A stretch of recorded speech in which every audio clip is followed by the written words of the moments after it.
Okay. All right. Well, hi everyone, and happy Tuesday. Welcome to our mentor mixer discussion on fear of public speaking and presentations.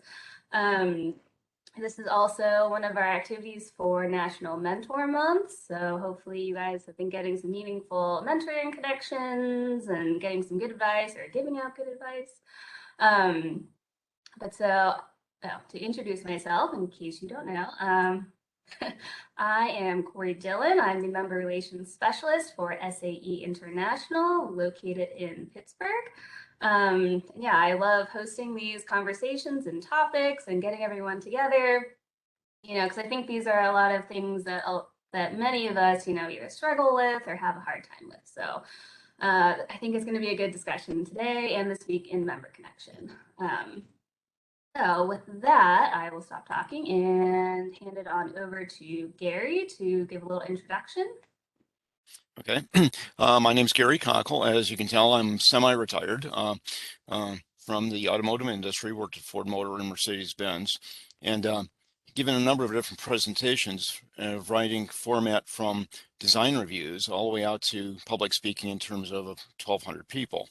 The fear of public speaking is a really interesting topic, but today, of course, it has many different facets from social media on out. So I'm looking forward to this. I like the SAE mentor program, still working through that and working with some of the students. I always like students. A little shout out here to the Cleveland State student chapter. They're a fun bunch of people, and looking forward to this today. Okay, good. Yeah. Hey, thank you. And then why don't we go over next to Umar? Would you like to introduce yourself? Yeah. Shall I start from me? I'm joining from Japan. I'm a member of SAE mentor, and here in Japan it's still so cold and very early in the morning. Usually around temperature is Celsius around 0 to 1 degrees, and some places in Japan here now snow is falling. Fortunately, not in here, this area. Yeah, and I made some technical presentation in the past many years ago in SAE International. It was held in Cobo Hall, Detroit. I still remember the days, and I just like to make a small advice today. Thank you.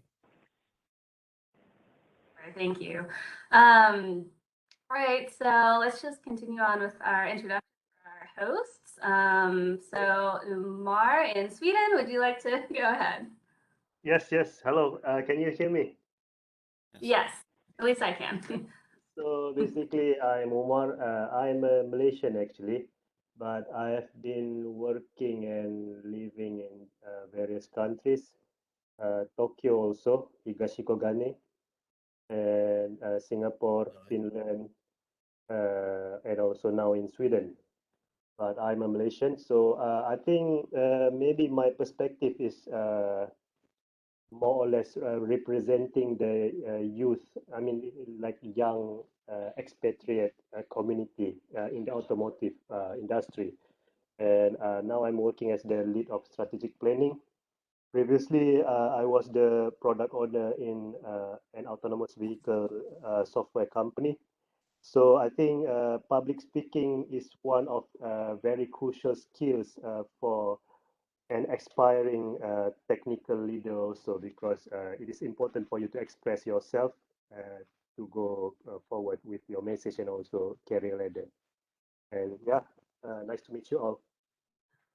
Perfect, thank you. Michelle, would you like to go next? Yeah, hi, thank you for having me today. I'm Michelle Kaiser, working at John Deere in the business development group. One of the most fun things I get to do is communicate with technology startups. And in terms of public speaking, I absolutely love it. So I'm probably in the rarity there or in the minority there, but have had a great opportunity to speak with technical audiences speak with groups of students, many different areas, also large and small presentations at work as well. So I've got some good tips and tricks that I can share. Also want to give a shout out to the University of Wisconsin because I see Andrea here. I learned a ton there about communicating technical information and communicating research type work and really communicating that in a way that multiple audiences could understand. So looking forward to the conversation today. Thanks again for having me. Perfect, thank you. And then, yeah, that was a good segue for Andrea. I'm Andreas Trizolic. I'm the director for the Master of Engineering in Engine Systems program at University of Wisconsin. And communication is something that I think, you know, as engineers, we often, especially maybe in our undergraduates, think is not so important. And as you progress either through a graduate degree or through your career, I think you really figure out is really important. In my role as a professor, it's particularly important to have clear communication because, you know, it's part of the educational process. And it's something that I had, you know, initially dealt with a lot of fear about. So similar to what Michelle said, I'm happy to share my experiences and tips and tricks and things that I've been able to use in order to help me with that. Perfect, thank you. And then I think that just leaves Rebecca. Hi, everyone. My name is Rebecca. I am a recent graduate of the University of Central Florida. I work for ABB in robotics and automation on their business development team as a sales engineer. I personally have grown a lot through my undergraduate career through public speaking, and that's why I think that it's very valuable to build leadership skills through public speaking. All right, perfect. Thank you. Well, thank you to our mentor hosts for joining us today. Like I said, Michael was not able to join us. He had a work conflict pop up. And, you know, so they are, you know, not only here to discuss, you know, public speaking, but they're also in Member Connection in case you had not checked that out yet.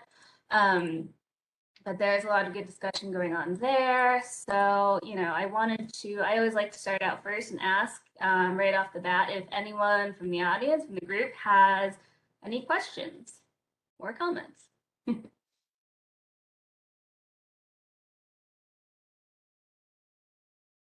And if not, then, you know, I actually wanted to take a look at some of the questions that you guys, our mentor hosts, asked SAE members to kind of talk about.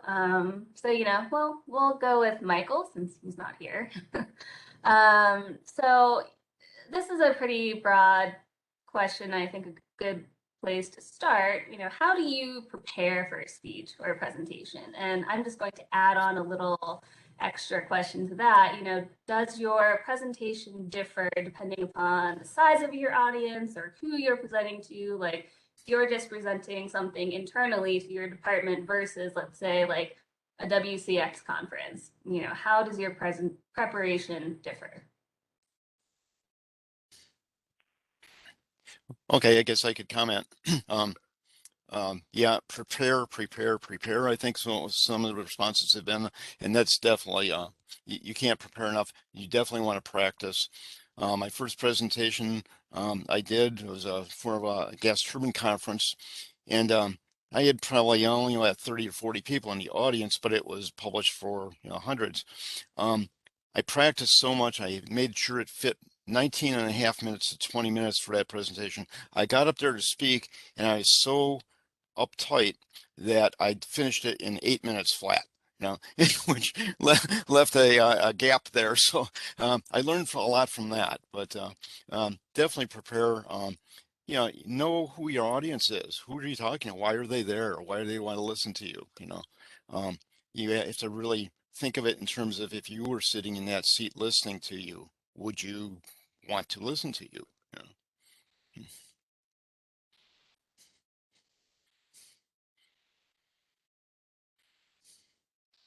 How I about think, anyone? Yeah, yeah, may I two say? things two things I would add from my side.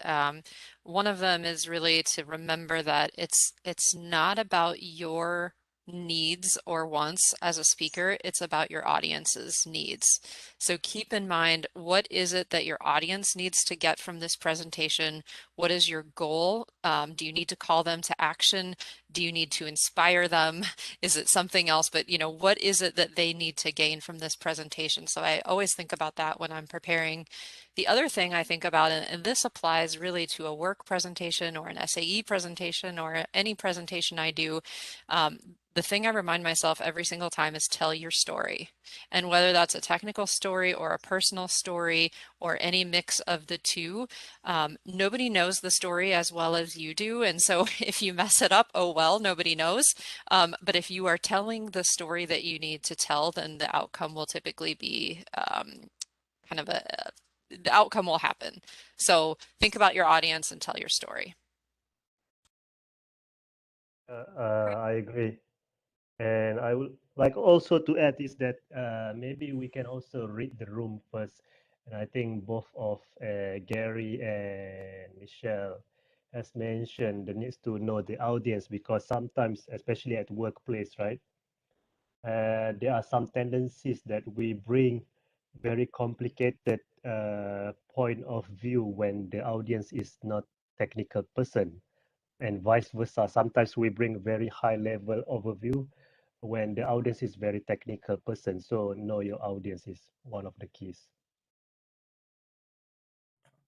I guess I'll comment one more time on size of audience. Yeah, the size of the audience can affect you quite a bit. Never underestimate the amount of impression you have when you get up there and you stand up or get in front of a camera or microphone, and suddenly you realize you're speaking to 500 or 1,000 people. In Germany once I gave a presentation. It was a big auditorium. There were 1,200 people in that auditorium listening to me, and unfortunately, there were 3 people on the podium. I was number 3. The first person to get up was from a company called Industrial Light and Magic, which, as you know, is George Lucas's thing. They gave a presentation on computer graphics that was state of the art, absolutely professional, polished everything. They got a stand-up ovation. Okay, I hated to see the poor second speaker to get up and gave a presentation on business graphics, which was not so. He was applauded, but everybody was really calmed down. I was number 3 right before lunch, and I got up to talk about computer-aided design and CAD/CAM. Okay, well, fortunately for me, 3 German people in the audience knew they were right before lunch, so they wanted to get to the cafeteria first. So they stood up, trying to get out of the auditorium first. When they stood up, the entire audience stood up and gave me a standing ovation. So sometimes you get little things like that happen to you. That's a great story, Gary. I also wanted to echo the comment about reading the room. I thought that was really important.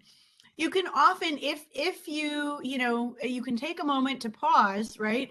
So to slow yourself down. I do the same thing. I will, if I'm nervous, I can make an hour-long presentation in 20 minutes. But giving yourself pause breaks intentionally will slow you down in your progress. And also, if you take a moment to look around the room, you can see if people are confused. I think that's one of the things I sort of like better about teaching in person or when people have their cameras on via Zoom, because there's things that people do, right? They squint their eyes, they tilt their head, they give you nonverbal feedback, and you can tell if you've lost them or not, right? If you're looking out into your audience and you see everyone is completing the crossword puzzle, right? That's a note to you that you need to change things up. And so the other thing I think is, don't be afraid to insert humor. If you're not a funny person or don't think you are, that's okay too. But don't be afraid to insert humor to sort of break it up and enliven the discussion again. I just thought of something too. Let me tell you about my case. Yeah, it was almost 20 or 30 years ago when I made the first presentation in Cobo Hall, Detroit. What I have done, like Gary said, the audience is around 100 to 200, pretty big room there. And what I have done is making slides, about 20 slides for around 20 minutes. And what I've done is I remember all my what you say script. I made a draft for every slides before the presentation, and I just let that. That was the problem. And finally, we got a question and answer times. We can communicate each other in that time. And there are some questions, but the thing is, I only remember the questions what I have given. That in that small presentation about 30 years ago, I still remember the questions from the one of the audience. So that is, I think, very important to communicate. If we can do the communication, then and I still remember the result, the good result, I say, was good, also good questions. So why don't we take that opportunity to having some Q&A in some part of the presentation? That I do request it. Yeah, thank you. But I Thank think you. you made a good comment though about writing a script for all those slides. I agree you don't want to read that, but that's something I tell my students to do as they prepare a presentation or like for their thesis defense. I tell them to go through and write a script for every slide. This way, in case you freeze, there's something there in your presenter tools. Yes, you don't want to read that if at all possible, but also it forces you to think about what you want to say about each slide and helps you with refining the presentation. So I think it's a really good comment. In terms of preparation, the most effective, and I use it every presentation, including this one, is to draw a little picture, list your bullet points of what you want to say on that particular slide, say for example, but then draw a picture in your mind, just a little sketch on the notes of what that represents.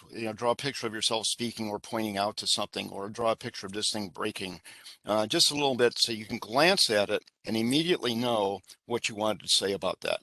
Because you can glance at a picture and immediately know how to say 5 to 10 sentences, as opposed to looking down and trying to read it, then turn back to the audience and say it. That picture format is very, very effective. I would agree with that. And also I wanted to touch on something Andrea said with respect to creating a script. So I'm not super comfortable with a script, but one thing I will do is I will create an outline of my presentation, and even to the point that when I go to my outline view in PowerPoint, I can see the headlines for each slide. And so many times I've just read through those headlines and realized something was sort of out of order or not cohesive in the flow.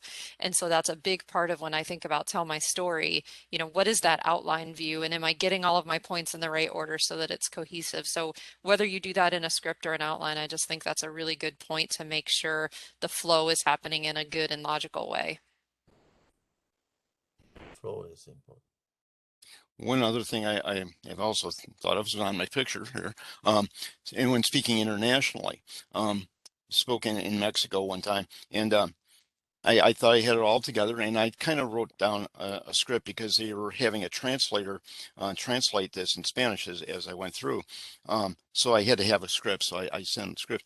But another thing I did with that script is I ran it through a translator program to run into Spanish. Okay. Then the key point was I ran that Spanish interpretation back through that translator back into English. And it's amazing how many things did not translate exactly the way I thought they would. So what I said is not what they heard. So I had to modify my presentation a little bit to make sure that the thoughts and even just an intermediate word would fit that other audience. It's also especially important in Japan. Yeah, I think so too. Yeah, I do have similar experiences also. I would like also to add about the bullet points, basically, because sometimes when you are speaking, your train of thoughts sometimes gets stuck, like, then so whenever you are stuck, don't be too panic. Like I think someone said just now, look around the room and something. So basically, whenever you are lost, don't try to basically preach or lecture, but imagine you are explaining it in your own language. try to think of the bullet point and just like you are talking, basically. Don't think that you are public speaking, but instead like you are talking to an audience. So improvise whenever you are lost and refer to the bullet points. So yeah, that's the point, I guess. Let me ask, does anyone ever use, note cards or like notes on a piece of paper? Are you ever looking at like a computer screen as you're going through the points? Or do you basically just kind of have it already in your head and you see your next, slide title and you're just like, oh, I know?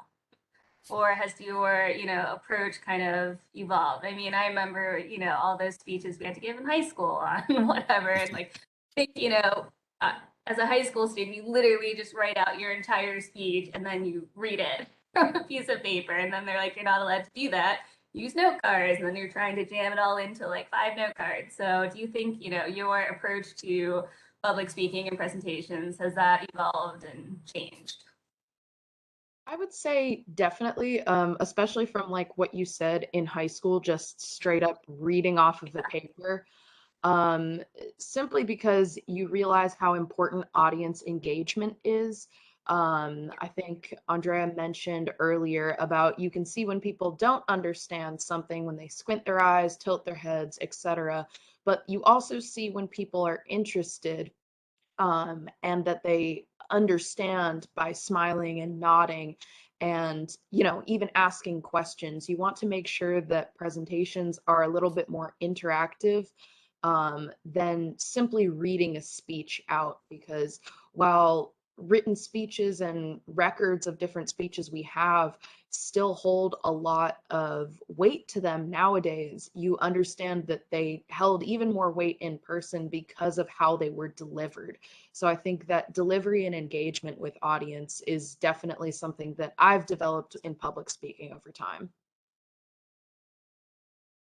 I always have my my slides done on a piece of paper with the bullet points there, and I also will have like if I do PowerPoint, and I have 6 slides per page. At the back down corner of the page, I'll have the number of minutes I'm supposed to be doing, or the time. If I know I speak at 9 o'clock, I write down the time, 9:15 by the end of this page, so I can glance at the clock and see if I'm ahead or behind schedule as I go through these slides and stuff too. And then I always put notes in the little pictures and stuff in the margins.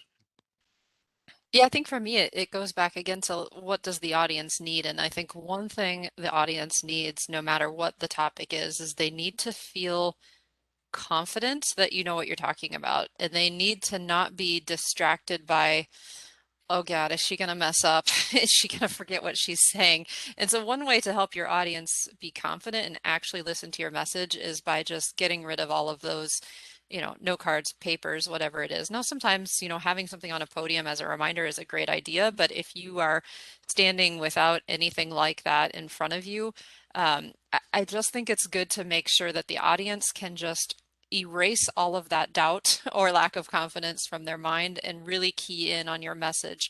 And again, if you're telling your story, they're not going to know if you forgot a detail. I think another thing that the audience really needs is to be able to engage in your story, and I think Rebecca, you hit on it well. Like they want to engage with you, they want to hear what you have to say. And so sometimes if I've got a more complicated point that I'm trying to discuss, I will use slide builds, meaning by the time I get to an end of like 5 slides, I'm building a picture. So I give you a little bit at a time that's in a digestible format so that you're engaging with this little point that I want you to engage with and not reading ahead to the summary. So think about how you kind of build your slides so that they're helping you tell that story, and that you as the presenter continue to be the main focus and not distractions in your hands that are notes or slides or things like that. Yeah, I agree with Michelle. I mean, I think you can use animation to help you, and interactive things in the slides. It's really good. Also, you don't want to be so reliant on note cards, and this goes to a lot of what's in the written advice online is prepare, prepare, prepare. You don't want one of those situations where you drop your note cards and then you're completely flustered. So the other thing is, the more you're talking about something, then, you know, I have now gotten to the point where I'm generally familiar enough with my talk. I don't need anything. I see the slide. I know what I want to talk about, right? That comes from experience and preparation and all that. And as Michelle says, you are the expert in whatever you're talking about.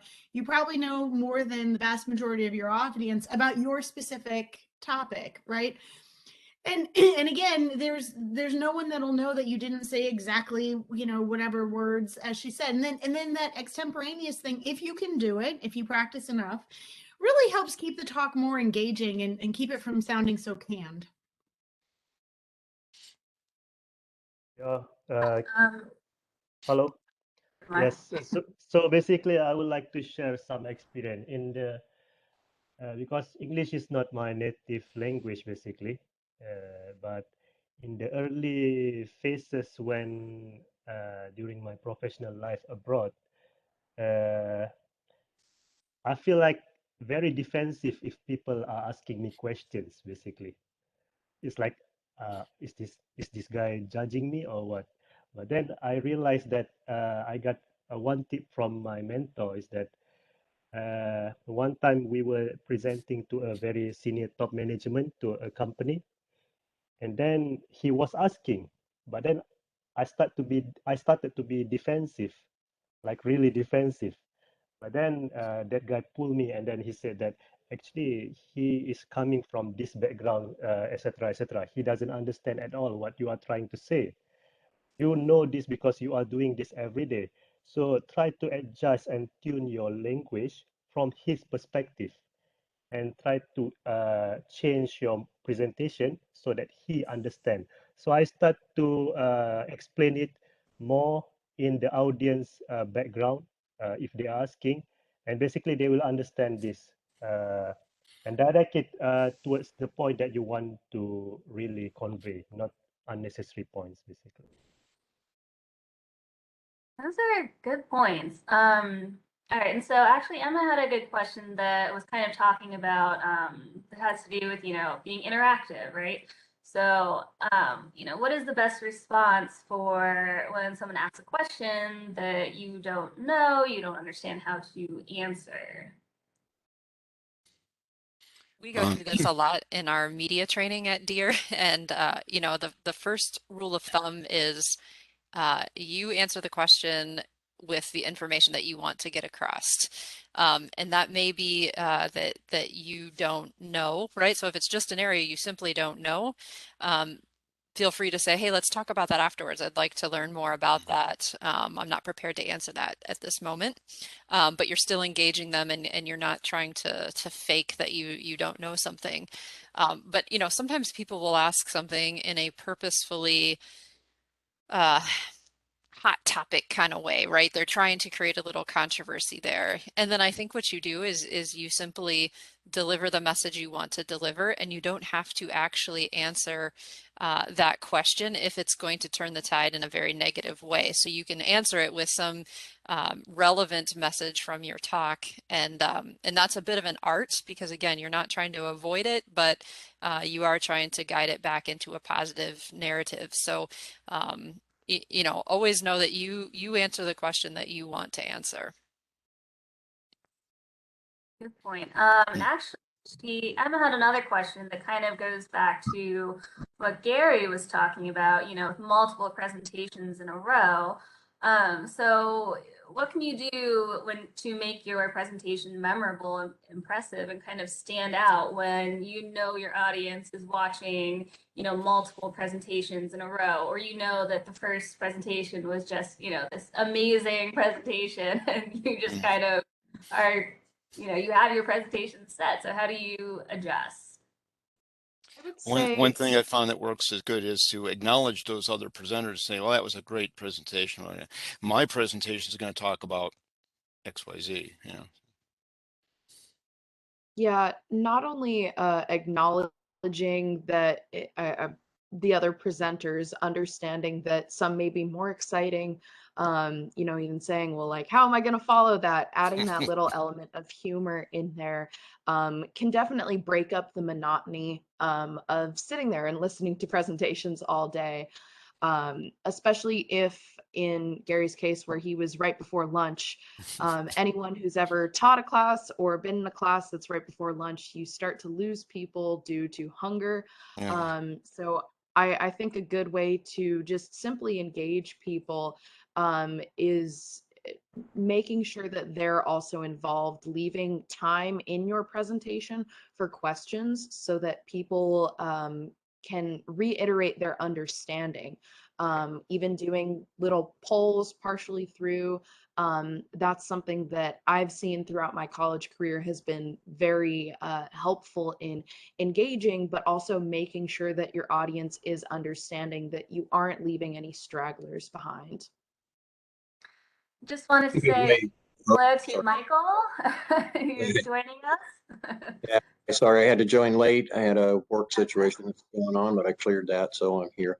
I was just going to add to what was being said there that a lot of times a story interjected into your presentation will be very effective at engaging your audience. People tend to remember stories. They might not remember everything you're presenting, and some of it might be very technical. It could be whatever, right? But a personal story or just a story, a short story, will engage them. And they'll remember that, and that can differentiate what you're talking about from what, if you're in a seminar with other presenters, then that can differentiate you from the rest of the group. Perfect. And I think I do want to say though, also. oh, go ahead. Andrea. I think one thing I want to say though is be careful that you don't try to be gimmicky to stand out. Anything that's not authentically you, or like anything that's kind of a stunt, can really backfire on you.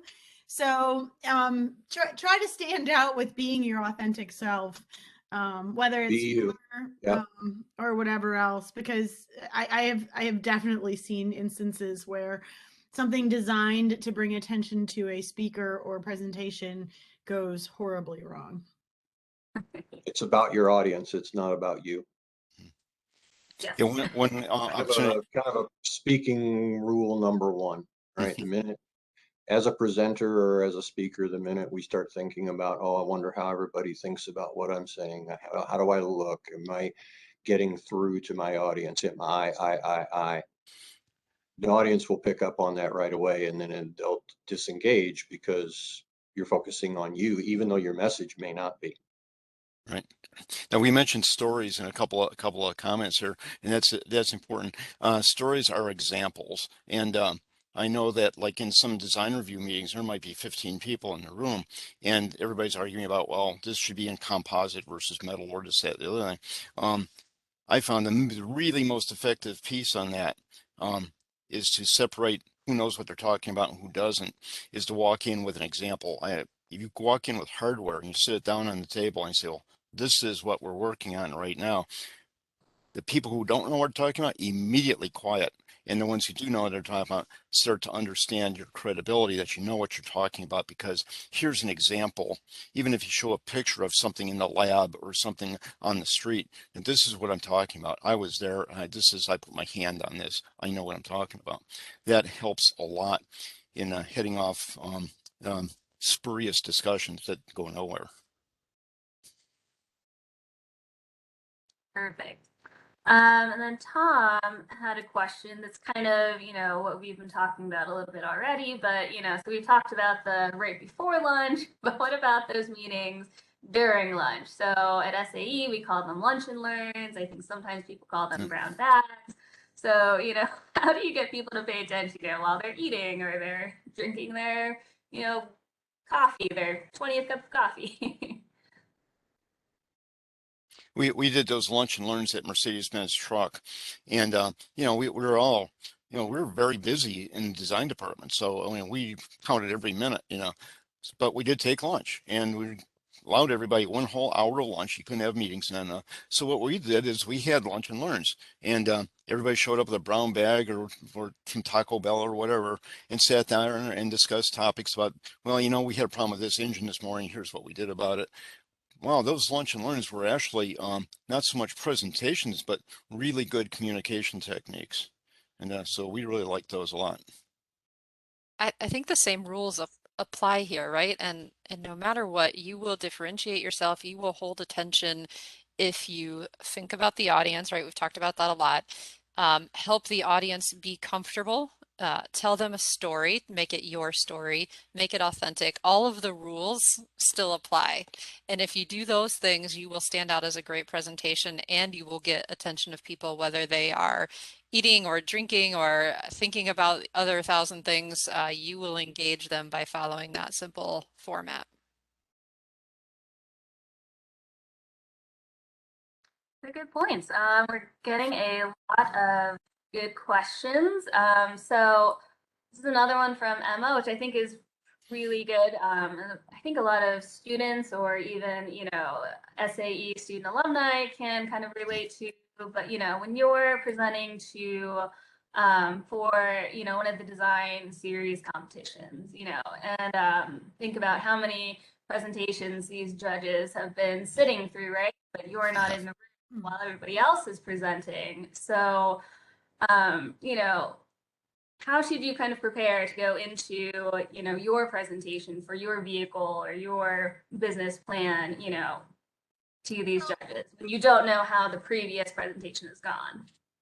So I advise the EcoCar Mobility Challenge team, and what I can say is, don't worry about what other people have done. What you should be paying attention to is you get this rubric, right? You get the metrics of what your presentation is going to be scored on. That's what you ought to be worried about. You ought to be making sure that you're meeting you're making it easy for your judges to score you on those metrics. So when you're practicing, have someone unfamiliar with the work, a friend or whatever, come in and see like how easy it is to answer whether or not you addressed a particular topic. And so I think you can do that, right? You can put cues like that very specifically on the slide, right? If you're judged on the appropriate timeline to design or whatever, then make the title of the slide timeline to design. Make it very easy for the judges, and don't worry so much about what the other teams are doing. I think validation is an important point, that somewhere you got to sneak that into your presentation. Everybody's going to say, well, your idea is the best, or you're in a competition, basically. You need to validate that in some way. If it's a concept, you need to say, well, look, I've looked at the competition and here's how other people have done it, and here's where my position is better or different. So by saying that you know what the competition is like and you know what is important in this field, and even if you've well, I've taken a survey and here's my survey came back saying, even if it's a short straw man survey, an important point is put something in there that helps the audience validate what you're saying.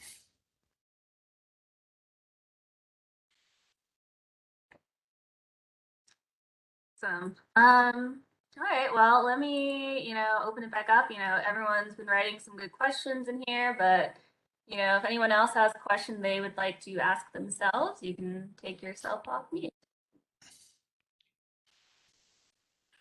And if not, How do we feel about the thought of being too prepared, too organized, too detailed in what we're going to present or what we're going to say in a speaking engagement or whatever it is, and then we get into that process and we're so rehearsed, we're so practiced, we're so down to the detail in every situation, the likelihood that something will come up that will sidetrack a little bit, or it will derail a little bit, or something will happen.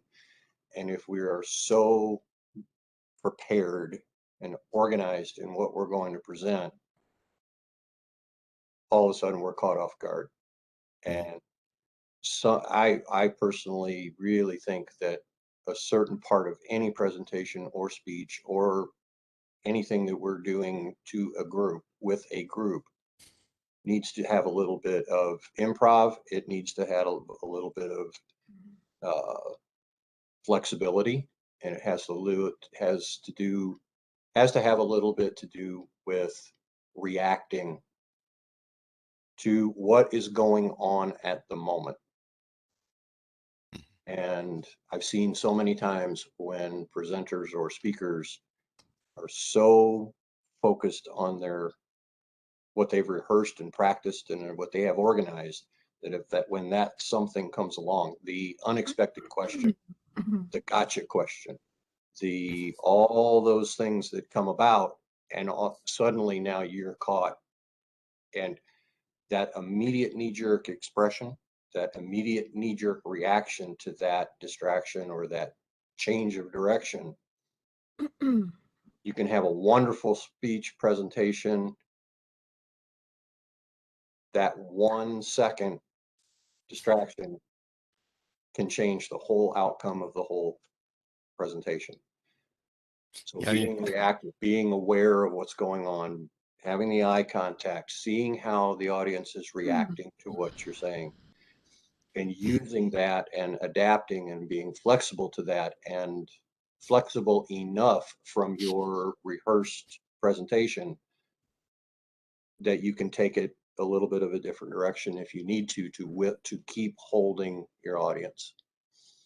yeah. When the first person falls asleep and falls out of their chair, that's when you know you're too formal. But that is a danger. Um, when I've actually, when I speak in front of students, especially, you start with that presentation, you're formally prepared, and you start looking around, and people are starting to kind of drift. You turn it into a question. You say, well, I've got a question for you. I've actually started some presentations in front of students it's exactly like that. I'm here to present this, but I have a question for you first. And so you get people to check in to kind of check in and validate your opinion of what that audience was really thinking at the time. That's especially useful when some news media or something happened that morning that they're all talking about, and then you walk in to talk about something else. So that's really a useful technique I've used that kind of helps connect the audience. I ask them a question and I expect an answer. Absolutely. Absolutely. Sorry, I One just of my wanted to ask, mentors. so Oh, the, I'm sorry. sorry, Michael. Yeah, I just wanted to kind of go back to what Gary was saying, what you were saying, when you notice, people are checking out or something big has happened, and then, as people are starting to text or they're on their phone, on Twitter or something, or just like talking about something else. So how do you bring them back in? Does anyone ever say like upfront, like, I have a no phone policy, please put your cell phones away, or do you just try to bring them back on your own? I could really give you an excellent example of that. One of my biggest mentors, and maybe some of you are familiar with John C. Maxwell, one of the best speakers, presenters ever. Give you an example. He was giving a talk and he was losing his audience. And the way that he got his audience back was he went to a topic in his presentation and he said, "Oh, this is so good. What I have to give to you right now is so good, I hardly even want to share it with you. I just want to keep it to myself." And then he said, "Turn to your neighbor on your right and tell them, be sure to listen to what he's going to say now because you really need this." And the whole audience just reacted to that. There was talking, they were receptive to it. And then he said, "Now turn to the person on your left and tell them you really need this too." Just a little thing like that can take an audience that has drifted away or that started to think about other things or getting on their phones. Just a little thing like that, just to re-engage, just to grab them and get them to do something on their own, right? And it gets a little laughter and it gets, okay. So that kind of a thing can re-engage a disengaged audience if you lose them. Yeah. And don't be too disappointed if you see somebody texting or something during your presentation. Yes, it is a distraction. In Malaysia, that happened to me. I saw a guy on his cell phone the whole time. He was the whole the whole the whole morning he was there. So at break at 10 o'clock, I sought the guy out as long as my PC keeps falling over. And and he said, oh, okay, he complied. And from 10 o'clock to noon, he was on his cell phone. At noon, he came and asked me some questions that were very pertinent to what I was talking about machine transfer on the factory floor. And I said, gosh, I asked in the morning who had these machines, and you did not speak up. So but these are really good questions. And I answered them. And he said, well, this morning, when I was on the cell phone, I was telling the guys in the factory floor what you were telling me, and they were trying it as we spoke. And I thought, wow, it's that was really amazing. So don't be too upset. If you see that kind of thing going on, you might just actually have a live audience that's bigger than you think you do. Good point. All right. Well, let me ask this then. Raise your hand if you still get nervous doing a presentation. Michelle, I'm really jealous, and Andrea, I'm really jealous of your confidence because I've never been a very confident speaker. So for those of us who are, but what's the worst that's going to happen, right? I mean, what's the worst that's going to happen? You're not going to face a firing squad. Something embarrassing happens that you can turn into a laughable moment, right? I mean, we have those computer glitches or whatever, right? You can make a joke about that. I mean, I have a lot of friends that are military or former military. And so I will say that it keeps me very grounded to knowing what is really a life or death situation and what is something that I am turning into a mountain in my own mind. That is a good point. Yeah. I mean, I don't know. I think, as people, we're always, we're usually always judging somebody or something or what somebody's saying, and we're always expecting judgment and fear it a little bit. I don't know. So what, I wanted to ask, I think Umar, that was one of your questions actually, like, what do you do to prepare if you're like really nervous or if you're a little hesitant about, your speech? Like, what kind of things do you go through? So basically, this usually happens if we are not very comfortable with the topic, maybe something that is controversial or maybe something that is out of our expertise. But first of all, if you don't know, you can just say you don't know. Secondly, is that, well, this is my opinion and it might be quite controversial, but especially if we are trying to present to maybe an older audience or maybe someone with more higher hierarchy in the company or this kind of things.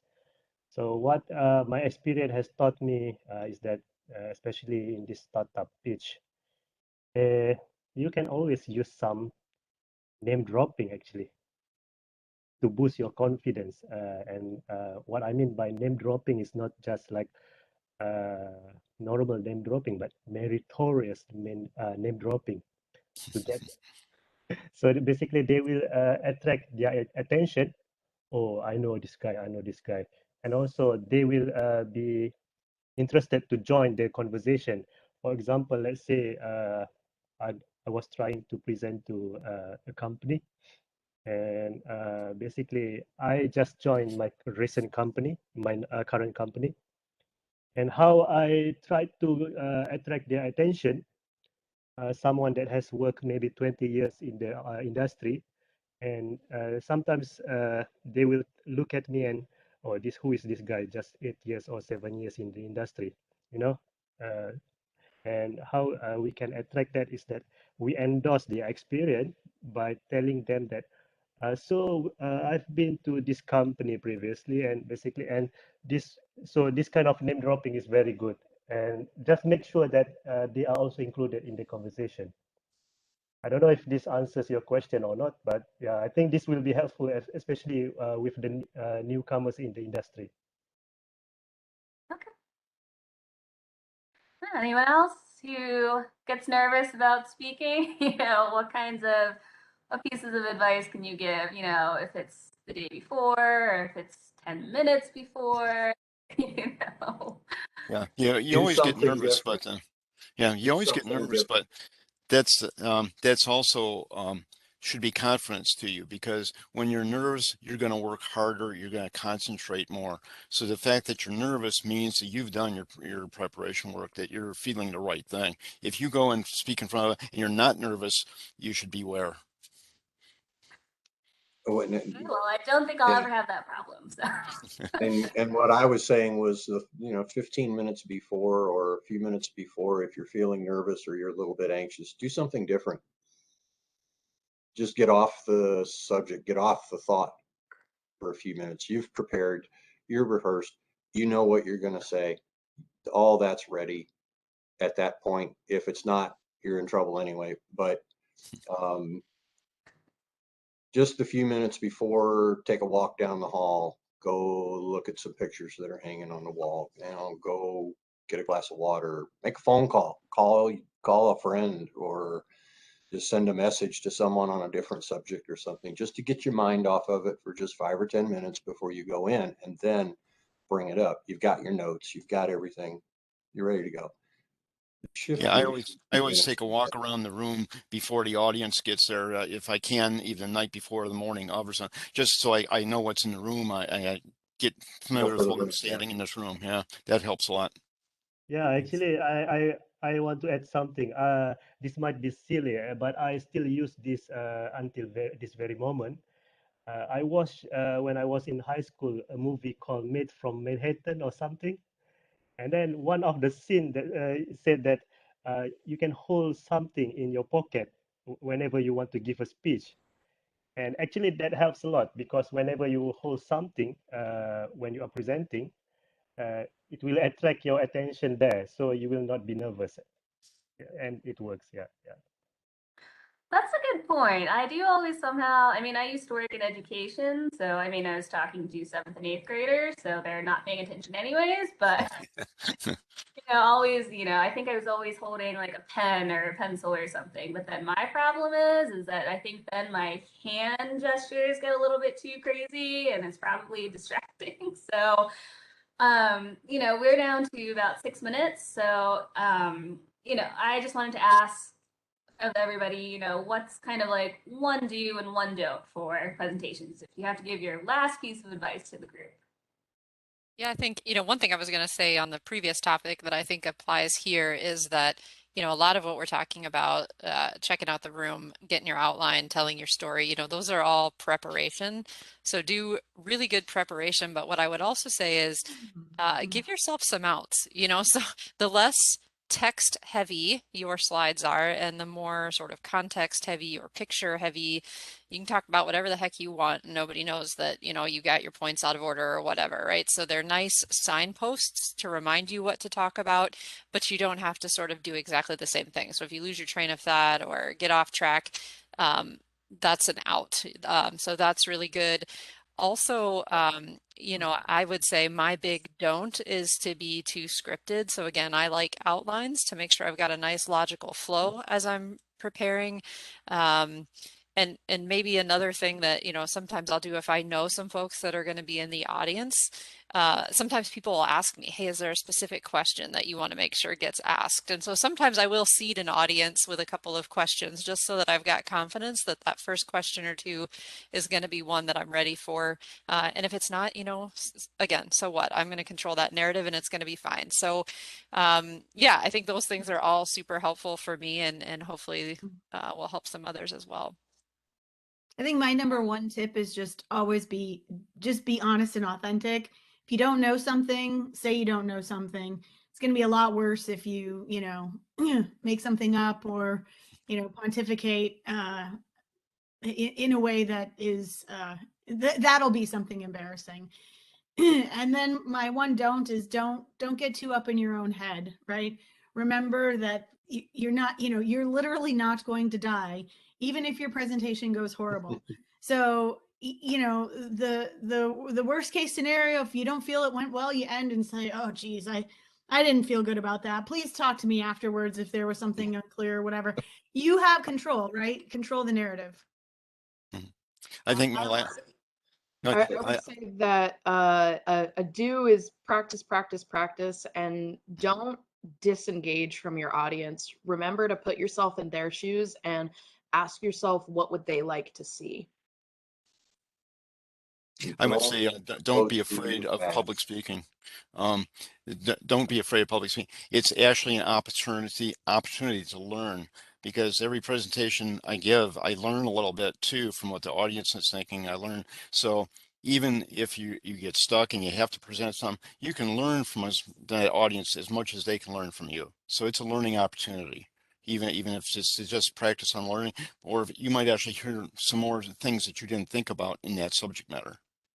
Absolutely. Still The more remember you do it, presentation. the Yeah. better you will be at it. That's one takeaway that I would mention. The other one is see what other speakers and presenters do. Oh, Watch other speakers and learn from what they do, good or bad, wrong or right, and use that as you put the tools in your toolbox to do whatever presentation or speech or whatever you're going to do. And we're never good the first time. Just face that. That's probably how it's going to be, right? So, and as you do it more, you will get better, and just keep doing it. Keep doing it. I still remember a presentation made by one of the European guys, which was only a few slides there. Like Michelle, you've said, the presentation was not so heavy. He was showing this like a summary in really the beginning. So what was the impression was that I still remember some of the articles of the summaries. That was so very impressive. So I think it was one of the way to do a good presentation. Yeah. Keep it simple. Not so heavy. Yeah. So not so slides, so many slides. That's very important, I think. Sometimes more is not always better, right? That's right. That's right. Any last thoughts? Hey, one just piece of advice for everybody. So check out this book. It's called Slide Rules. Sorry, my bluer. I'll put it in the chat for you. It's called Slide Rules. Nice. It's by Tracy Nathans Kelly and Christine Nicometto. They were my professors at University of Wisconsin-Madison, and there are so many wonderful tips and tricks in here in terms of how to build a presentation and tell your story and communicate that well. So I'll type that in the chat here for you quick. Excellent. Perfect. And if you could share that too in the discussion post in Member Connection, I think a lot of people would get some help from there as well. Okay. Okay, so I think we are like right at about time. That was pretty perfect timing. And again, this is recorded, so we will be posting this in Member Connection. And I did just type that into the chat there. You can log on connection.sae.org. Make sure you log in with your My SAE login. Otherwise, you won't be able to really participate. So just log in. If you have any other questions we didn't get to, you have other thoughts, please share them there. All right. Very good. Well, Thank you. Thank you, everyone, so much for joining us. Hope you have a good rest of your day. All right. Thank you for hosting. Thank you. That's bye-bye. Thank you. Bye. Take care.